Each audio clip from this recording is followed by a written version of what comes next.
Good day, and welcome to our exploration of one of the most significant expeditions in American history, the Lewis and Clark expedition. Also known as the Corps of Discovery expedition, this monumental journey across the newly acquired western portion of the United States would shape the nation's understanding of its vast territory and set the stage for westward expansion. As we delve into this fascinating chapter of history, we'll uncover the motivations, challenges, and lasting impact of this remarkable undertaking.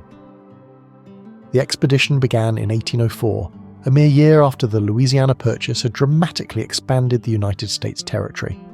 President Thomas Jefferson, a man of insatiable curiosity and vision, commissioned the expedition with several objectives in mind. Foremost was the exploration and mapping of the newly acquired land, but Jefferson's ambitions extended far beyond mere cartography.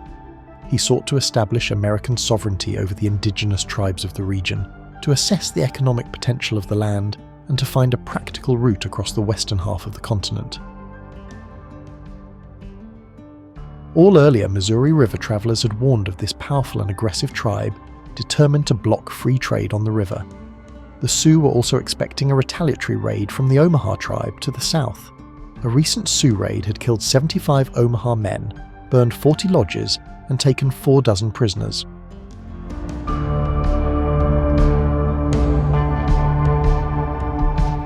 The preparations for such an ambitious expedition were, as one might expect, extensive and meticulous. Jefferson selected Meriwether Lewis, his personal secretary and a captain in the US Army, to lead the expedition. Lewis in turn invited his friend and fellow soldier William Clark to co-lead the Corps of Discovery. The two men complemented each other well, with Lewis's scientific mind balancing Clark's practical experience and leadership skills. The expedition's preparations were thorough, to say the least. Lewis spent time in Philadelphia, studying with some of the foremost scientists of the day. He learned about botany, zoology, celestial navigation, and medicine. The team was equipped with an impressive array of supplies, including weapons, scientific instruments, and trade goods for interactions with Native American tribes. One particularly intriguing item was an Austrian-made .46 caliber Girondoni air rifle, a repeating rifle with a 20-round tubular magazine that was powerful enough to kill a deer. This weapon, far advanced for its time, was intended to impress the Native American tribes they would encounter. The keelboat used for the first year of the journey was built near Pittsburgh, Pennsylvania, in the summer of 1803 to Lewis's specifications and was completed on August 30th. The vessel was immediately loaded with equipment and provisions. On the 14th of May, 1804, the Corps of Discovery departed from Camp Dubois, near present-day Hartford, Illinois. The initial party consisted of about 30 men, though this number would fluctuate throughout the journey. Among them was York, an enslaved African-American man owned by William Clark. York's presence would prove to be of great interest to many of the Native American tribes they encountered, as most had never seen a person with dark skin before.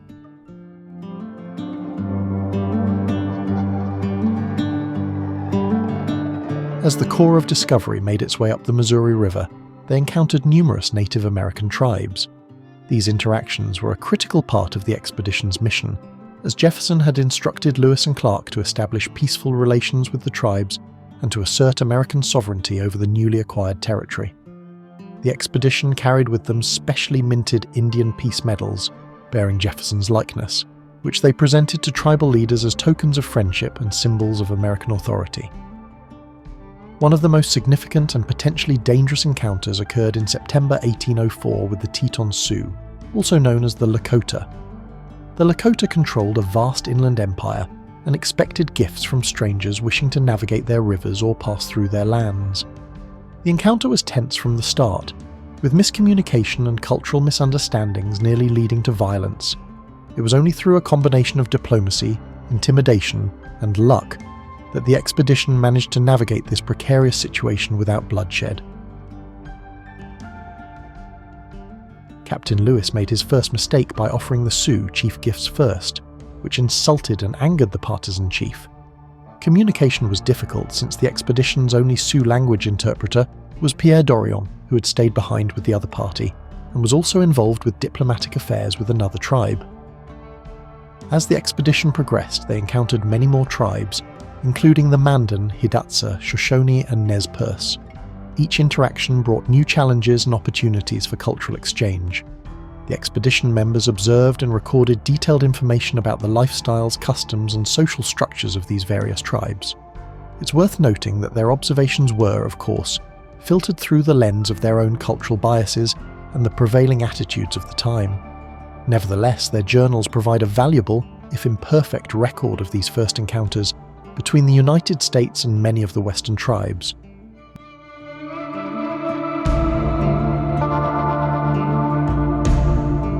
No discussion of the Lewis and Clark expedition would be complete without mentioning Sacagawea, the young Shoshone woman who joined the expedition in the winter of 1804.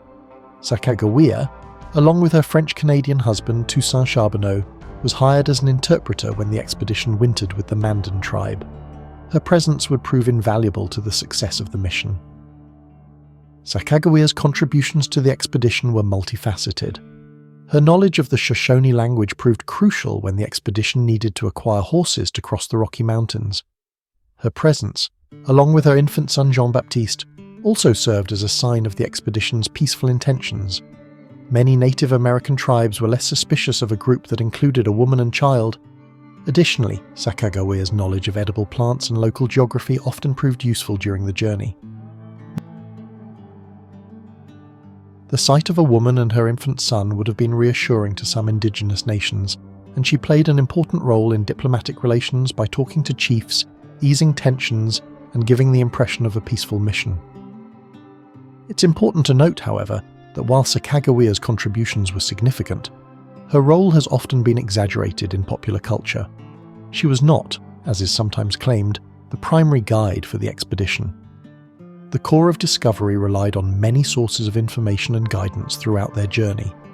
Nevertheless, Sacagawea's presence was undoubtedly a key factor in the expedition's success, and her story has rightfully become an integral part of the Lewis and Clark narrative.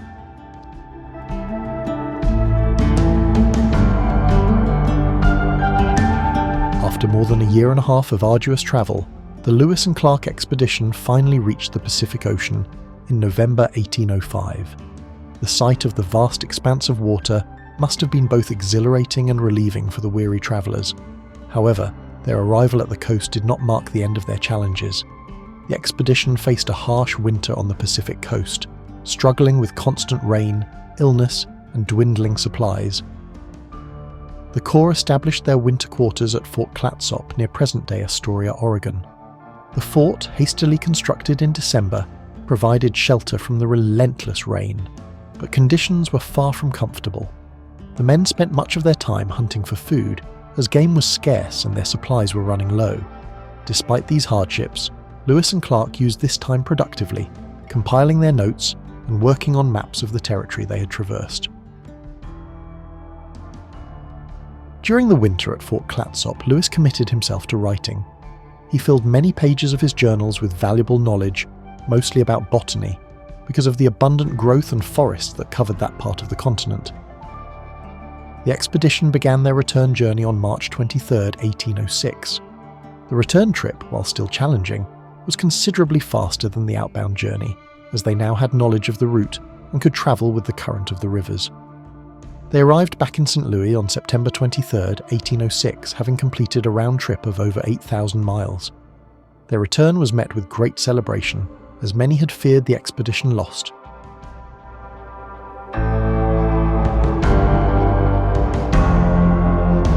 The Lewis and Clark expedition had a profound and lasting impact on the United States. In the immediate aftermath, the wealth of geographical, scientific, and ethnographic information gathered by the expedition provided invaluable insights into the newly acquired Western territories. Their detailed maps and descriptions of the landscape, flora, and fauna of the West would guide further exploration and settlement for decades to come. However, it's important to acknowledge that the expedition also played a role in the broader process of American westward expansion, which had devastating consequences for many Native American tribes. While Lewis and Clark's interactions with indigenous peoples were generally peaceful, their journey helped pave the way for increased American presence in these territories, ultimately leading to displacement and conflict. Jefferson used seeds from Missouri hominy corn, along with a number of other unidentified seeds to plant at Monticello, which he cultivated and studied. He later reported on the Indian corn he had grown as being an excellent food source. The scientific contributions of the expedition were significant. They documented hundreds of previously unknown plant and animal species, providing a wealth of information for botanists, zoologists, and other scientists. The expedition's journals, which detailed everything from weather conditions to tribal customs, became an invaluable resource for scholars and historians. In the years and decades following the expedition, Lewis and Clark's journey captured the American imagination, becoming a symbol of exploration, adventure, and the nation's manifest destiny. Their story has been told and retold countless times in books, films, and other media. Today, the Lewis and Clark National Historic Trail allows modern travellers to retrace portions of their route, providing a tangible connection to this pivotal moment in American history. As of 1984, no US exploration party was more famous, and no American expedition leaders are more recognisable by name. As we conclude our exploration of the Lewis and Clark expedition, it's clear that this remarkable journey played a crucial role in shaping the United States as we know it today. Its legacy is complex, encompassing scientific discovery, cultural exchange, and the expansion of American power across the continent. The core of Discovery's epic trek continues to fascinate and inspire, serving as a testament to human endurance, curiosity, and the enduring spirit of exploration.